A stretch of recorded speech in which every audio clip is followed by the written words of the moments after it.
राष्ट्रिय प्रजातन्त्र पार्टी नेपालका अध्यक्ष थापाले आइतबारको प्रदर्शनमा प्रहरीले आफूमाथि अमानवीय व्यवहार गरेको र बुटले हिर्काउँदै घिसार्दै पक्राउ गरेको बताएका छन्। प्रहरी हिरासतबाट रिहा भए लगत्तै पत्रकार सम्मेलन गर्दै उनले सरकारको दमनले आन्दोलन नरोकिने बरु अझै उचाइमा पुग्ने चेतावनी दिए। आइतबार बालुवाटारतर्फ जाने क्रममा ठूलो संख्यामा तैनाथ प्रहरीले आफूलाई रोकेको र अगाडि बढ्न खोज्दा आकस्मिक लाठीचार्ज भएको उनले सुनाए। उनका अनुसार लाठी प्रहारबाट राप्रपा अध्यक्ष राजेन्द्र लिङ्गदेन समेत घाइते भएका थिए। आफूले स्थितिलाई संयमित बनाउन खोज्दा एक प्रहरी जवानले पटक पटक आफ्नो खुट्टामा बुटले हिर्काएको र कसले हानेको भनी सोद्धा अचानक कठालोमा समातेर लडाउँदै घिसारेर भ्यानमा हालेको उनको भनाइ छ।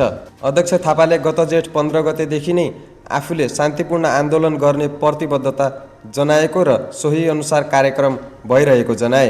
हिजो शनिबार दरबार मार्ग निषेधित क्षेत्र घोषित भएपछि आफूले उक्त क्षेत्रमा नगई बालुवाटारमा कार्यक्रम गरेको र आज पनि सोही स्थानमा कार्यक्रम गर्न खोज्दा दमन गरिएको उनले स्पष्ट पारे।